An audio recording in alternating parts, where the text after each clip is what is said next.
Food defines culture. The history.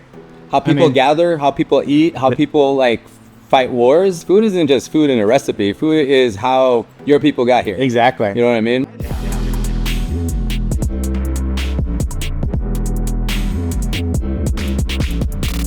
Yeah, let's talk about fish. Oh shit, tastes like butter. So real quick, I just want to talk to you guys about dry aged fish.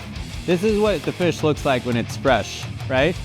It is quite a bit more vibrant in color because there's a lot more water content in there, right? When it ages, you sort of get this part of the fish and you can see the gradient go up. What's happening, it's losing the moisture content of the fish, right? So it's concentrating the flavor, but not necessarily making it fishier, because what makes things fishy is the water content. That's how you make fish sauce. You salt it, water comes out of it, and then that's essentially what nukmam is, or fish sauce, right? So for this guy, this is fresh. This guy is about, I would say, 10 days old. How long do you dry age the fish? As long as you want. You end up with bonito at the end. How's it going, Chef? It's good, man. How's it going? Good. So I'm here with Chef Paul Qui, the legend himself from Austin. Well, not from Austin, but built your reputation in Austin.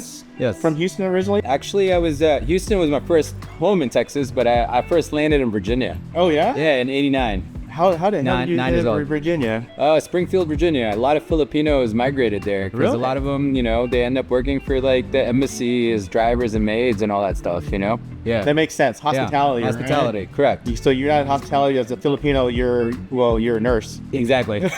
Exactly.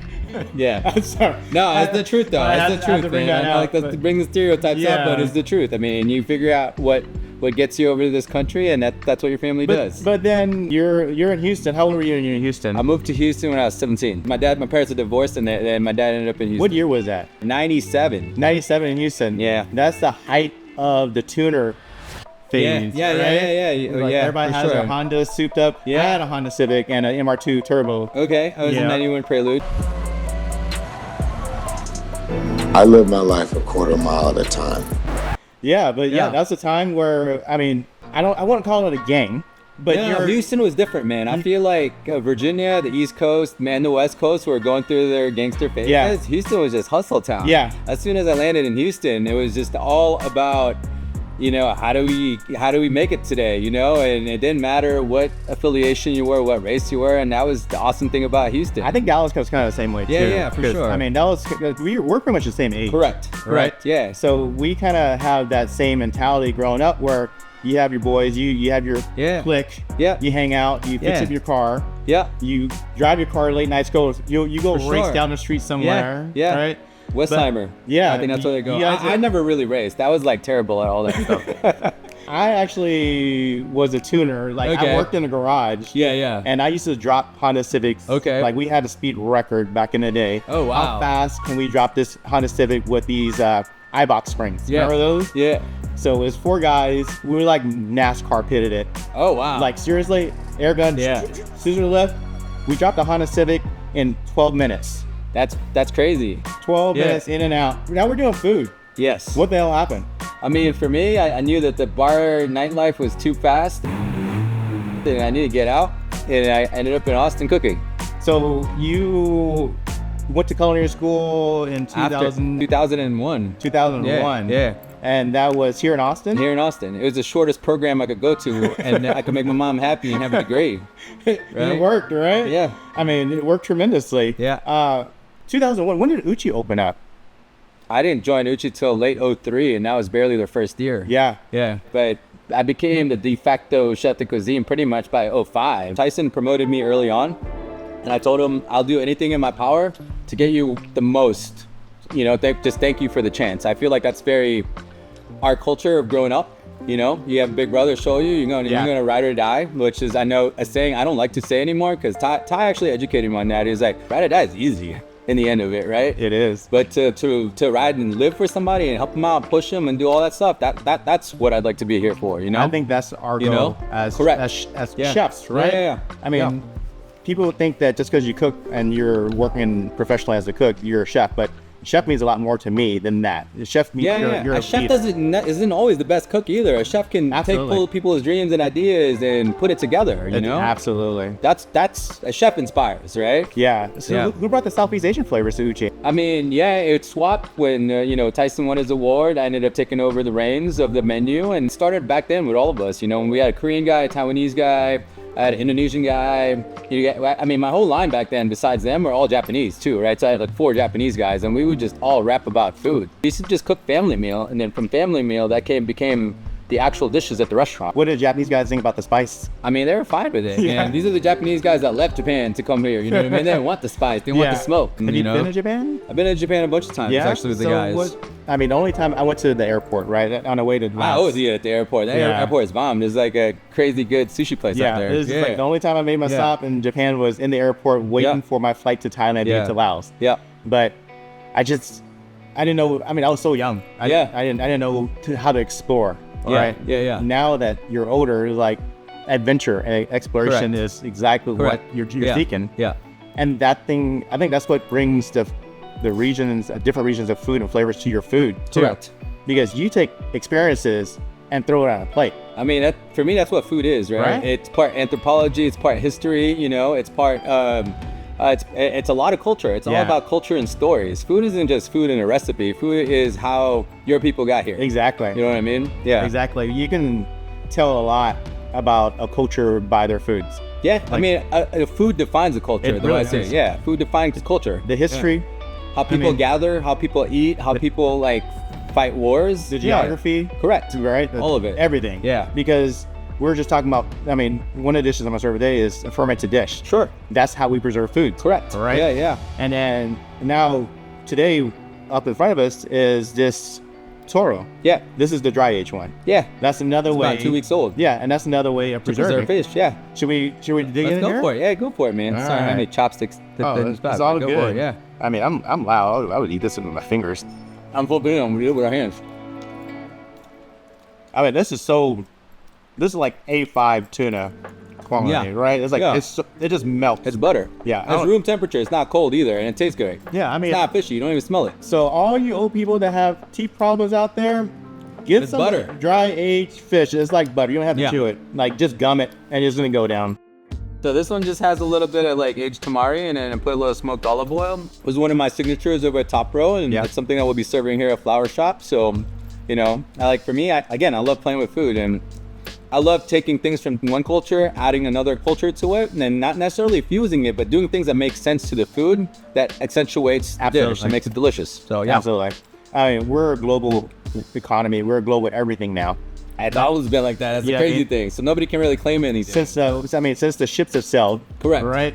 Things have been traded. Correct. Back and forth. Yeah. Thai and I will never admit that the chilies came from America. Yeah, right? You guys didn't have spicy food for a few hundred years. It's like Irish never had potatoes. Italians never had tomatoes. You got to think about how it was all traded. Yeah. And now we get to claim what we got to claim. That's how I see it. Bird's eye chilies, right? I know people like to call them Thai chilies, but it's from the Americas, right? Yeah, from Mexico. I like to call it bird's eye chilies. Just I know you got to claim it. I'm like, well, I'm not Thai, so I'm wow. That's what I was like. Yeah, we'll call it bird's eye chilies. Okay. Yeah. All right, I got you. So we're in Austin. Yeah. You're doing Uchi. And then when did it dawn on you that you wanted to compete? Paul, you are Top Chef. Congratulations. I never really knew I wanted to do Top Chef. I never knew I wanted to get a James Beard. I never knew I wanted to do these things. But what I do know is that I'm around my friends here in Austin. I love what I do. And, it leads to cool things when you're passionate and you love what you do. Let's talk about some projects that you have going on. Sure. I know your name is everywhere, right? You're in Miami and Denver.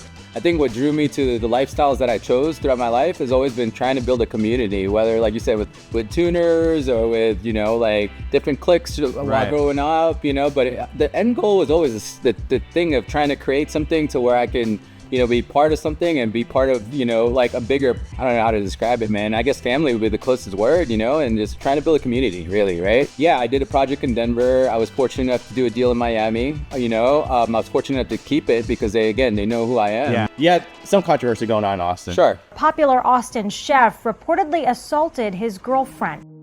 How do you approach people when they're talking negatively about you now?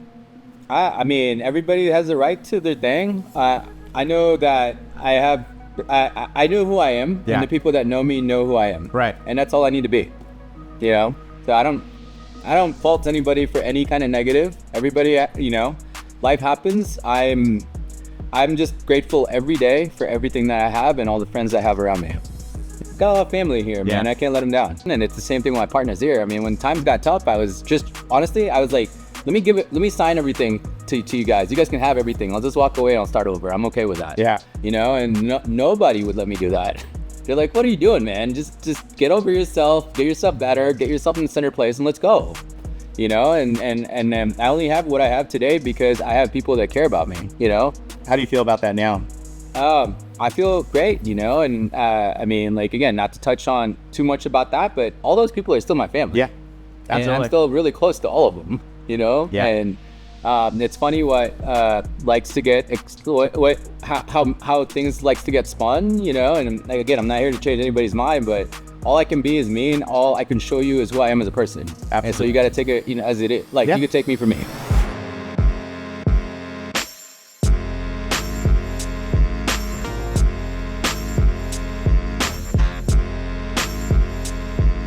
I decided I was gonna make you some food. I told you, I was like, Amazing. I'm gonna cook for Love you. it. I'm This is the starving. first time I chef this chef that I've actually cooked for another chef. Oh, wow. Thank you, chef. Every single time Yeah. somebody cooks. And I love Lao food.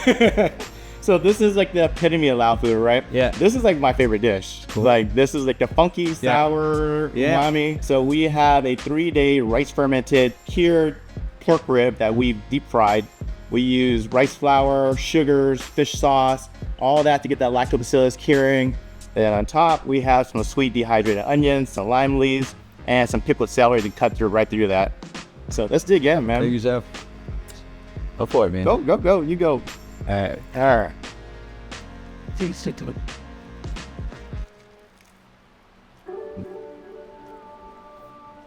It was great. So, as it's fermenting and curing, it breaks down the membranes and makes it tender at the same Right. time. People don't realize that, right? Like just like dry aging. Correct. Like you are pulling the moisture out, pulling all this stuff out, and you're infusing it. This way, I put MSG in here too. I had to. You just got to know how to use MSG. I think there's nothing wrong with it. The way we talked about it, kitchen equipment, MSG is another ingredient, you know? It's wild to me that it gets such a bad rap, Yeah. you know? Where all it is learning how to use flavor, you know? Delicious. So this is basically a quick cure of celery. To use a little Thai chili. How spicy is it? Not that I spicy. thought it was a bird's eye chili. Yes, bird's eye chili. No.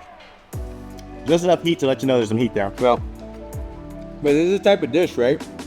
You don't have refrigeration in your house. You fermented it. You're traveling. You're like traveling through the countryside. Like this is something you can always carry with some Exactly. sticky rice or something, right? We do a lot of curing and fermenting in Laos just because of that. Correct. So we're still a third world country where most people they're farmers. Yeah, there's like 1%, then there's 99. They're selling their land just to survive because Correct. there's no retirement program. There's no social security over there. Sure. But when I was there, I mean, you see people work rice fields all day long, Yep. and that's how they survive, right? They trade rice just in order to survive. Correct. But here, I actually use glutinous or sticky rice flour as That's an part of the homage. fermenter, yeah. Yeah, as an Yep. homage to my culture. Yep. Because that's what we would use is rice grains to ferment this. And I just like telling this story to people like, you know, you don't eat a lot of meat in Laos. No. The only time you get to eat meat is like weddings, right? Big special occasion. Yeah, meat is always a special occasion. Yeah. Yeah. You Oh, know, it's a luxury. It's definitely luxury. Yep. Lab is actually the national dish of Laos, but guess what it's served? Special occasions only. Yeah, yeah. So when I went And to you're doing water buffalo Oh, or something. yeah. You're gonna use the farm animals that work the even farm. those giant lizards that creep around the house. Yeah, I mean, yeah. everything. Yeah. You know, lab is just a name for a dish with a whole bunch of herbs and spices and fish sauce. Yes. My favorite lab that I've had, I don't know if you do it, is the one that has the blood in it. Buffalo. So it's like buffalo blood. Water Yeah. buffalo. I've had the It's so goat good. version. With the blood? Yeah. Where'd you get that from? I actually had it in Portland. Andy Richter had found a buffalo farmer, a water buffalo farmer. So Andy Richter, fuck, right?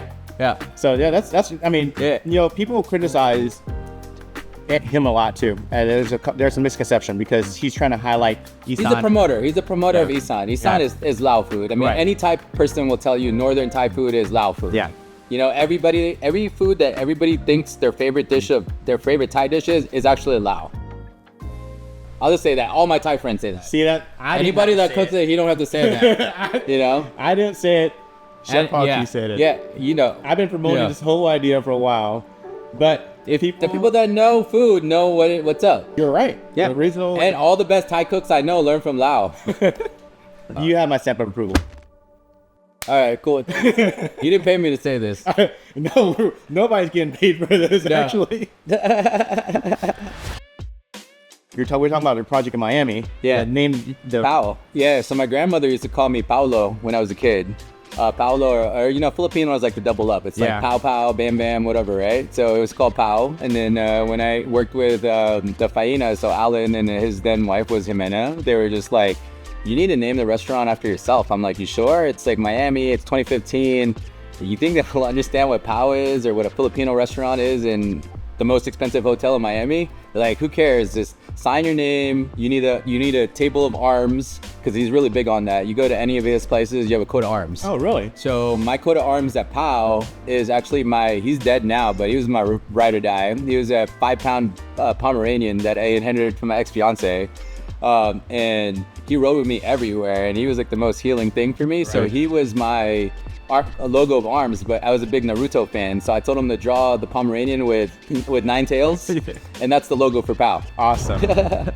I'm a big dog guy too. I don't know if you seen, you know, like no matter how bad the day is or how long it is, you come home. Oh, for sure. They're the happiest things to see you, right? Yeah. It's like that just lights me up every single day. So no matter how bad I feel, no matter how shitty the day was, I go home and I'm in my happy place.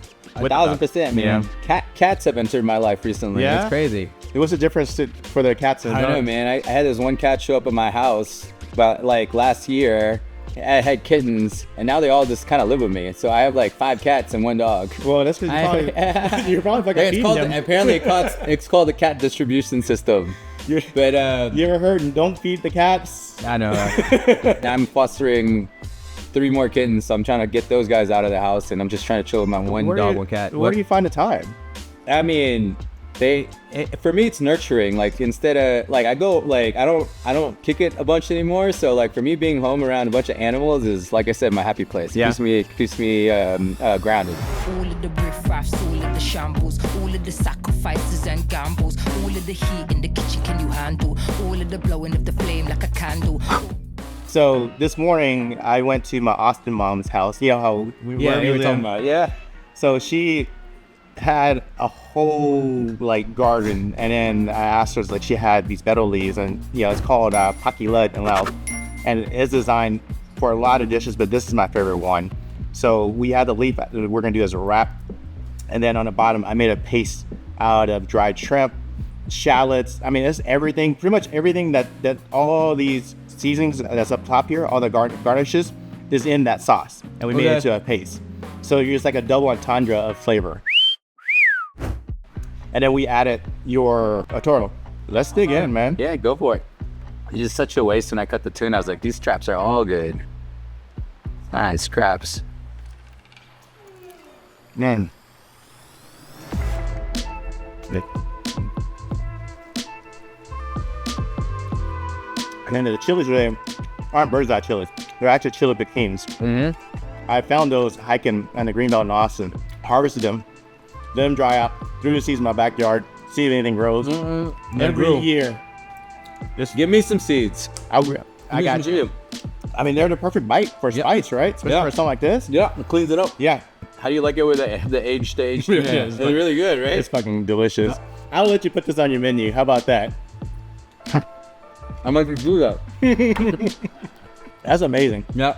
So I'm gonna come to you for all your trimmings if you don't use them. No, good to. Yeah, done. Deal. You gotta trade me leaves for it. I got you. All right, done. Like my plug for your plug. Yep, that's how it works. That's how it always works. Speaking of plug, where do you, like when you come to sourcing all your ingredients, you got all these concepts. How hard is it to work all these distributors and sourcing? It's not that hard when you're excited about it. Yeah? It's kind of fun, right? It's kind of like shopping. It is shopping. Yeah, you know, It is shopping. It's shopping. Trying to find the plug has always been one of the best things about hustling. Yeah. Right? Whether it's car parts, whatever you're looking for, that's always been fun. What ingredient are you excited about the most when you find it? Because I know like there's certain things, like some people like say truffles or something like that. I don't know, man, because everything gets me excited. That's the problem. That's my problem. Betel leaves, I love any leaf that I can wrap and eat. Like I like to find, especially if there's a story behind it. Yeah. Again, like I hunt for the story, I guess, not the ingredient. But Yeah. I mean, so now that I don't want to say disappear from Austin. You kind of kept quiet for a while. Yeah, I mean, I still had Eastside King and Tycoon all the way up till last year, right? And then we shut those down last year to make room for the new projects. Yeah. I mean, both are like 15-year-old brands. I left Austin for a little bit to kind of figure myself out. Actually take care of my ex-girlfriend at the time's family in San Antonio. I was there for a couple of years. And then I was working on my project in Houston right before the pandemic hit, Right. and that's the food hall in Houston. So that food hall, I'm super proud of that because that has 32 brands in one building. Talk about that then. Yeah. You know, it's cool. I mean, our business concept, we have a Nigerian concept, but a Filipino concept, but a Thai concept. Now we have a Ukrainian concept. Like, it's just like the world in one place. And it's Houston though. And it's Houston. It's crazy, I mean- right? It's a 500,000 square foot building, It's huge. right? The food hall that we operate is 50,000 square feet. And then it's been a huge success. You've already put a dent in Austin Yeah. as far as like helping out other chefs. Yeah. We already had Chef Harold on, obviously. Yeah. Who's your executive chef at Oko. Yeah. And then we had Chef Layla on, Yeah. who also ran a food hall. So I mean, like, Yeah, we brought her to Houston because Yeah. she hit me up from Madrid and I was like, I don't know if you want to go to Miami at this moment. It's a little tougher. Why don't you come to Houston? This is a low level of entry. And then I think it's what brought them to Texas. yeah. Yeah. So it's kind of like I don't want to call it crazy, but it's kind of like full circle. Correct. Right? Yeah. It's like every time we shoot with somebody, it's kind of funny because they're both like Filipino, but Yeah. your name pops up. Yeah. Yeah. And then I was like, you know I just what? connect people, man. It's like I said, it's not like I'm making money off these people or Yeah. anything. I'm just like, hey, this might be a good fit for you. It's kind of like those things. Like if you came to my restaurant, all my recipes are open. I'm not hiding anything. There's no secret ingredient or Yeah. anything. You know, it's just passion. I love doing projects. Do you mind sharing with us where your upcoming project? Here in Or just- Austin? No, I can. Yeah, I mean, for me, I'm doing Flower Shop. We're doing a 3-month residency here, but then I am going to open a couple hand roll bars. One on the east side, hopefully one downtown. And I'm also, there's a food hall project in the works in downtown Austin, very central. Awesome. And I'm also working on my old Eastside King space on South Lamar. I have a good friend that loves pizza and loves pasta. Yeah. I'm just switching that corner to do a pizza shop. As far as the industry goes, what's some words of wisdom or advice you can give to, let's start from anybody that thinks about they want to get in the industry. Okay. To somebody that's in culinary school, to somebody that's trying to work their way up. I mean, if you're thinking about getting into the industry, I feel like you should really do your due diligence and your research. Find a restaurant that you admire. Go ask them if you can go work for free, and try it out for a couple of days. It's not for everybody. Yeah. It's not easy work. Absolutely. I feel that if you're choosing a place, approach it with a lot of grace and approach it with a lot of empathy. Because there's no right fit for everyone. There's no one right answer. And I used to, be one of those guys that I'm like, no, this is the right way, this is the wrong way. After opening and closing restaurants, there's different ways. Yeah. And you learn that real fast. And sometimes I feel like the negativity is not intentional. It's just a really hard industry. And if you approach it with grace and really just the ability to try to solve a problem as opposed to just talking shit about an issue, it goes a long way in this industry, right? So yeah, you just have to really love it to be in it, and if you're in it, be all the way in it and no half step it. I think you have to be all the way in and then some. Exactly. You know what I mean? Like, this is my life, this is your life. Yeah. Like, but I'm also not asking anybody to be a martyr. I don't want martyrs. If you're gonna be a martyr, go be a martyr somewhere else, man. I don't need anybody jumping the grid. Yeah. We're all tackling this together. Absolutely. You know? We're a team. Yeah, exactly. We're a team. Right. That's the biggest thing. We may be the leaders of the team. Yeah. But we're a team. Correct. That's the only way to approach it. Yeah. Yeah. Yep. But Man, it's been great. I know you're fucking busier, dude. I was Yeah, like, no worries, man. But I really do appreciate the time. Yeah, cool. Thanks for having me, though. Man, it's been a pleasure. Thank you for including me in your project, and I think this has been awesome. It's been really easy and fun talking to you. So it's my pleasure, man. Thank you so much. Cool. Thank you, dude. I'll be by for sure. Yeah. I'll better see you at Loud Bar. I will be there. All right. Yeah.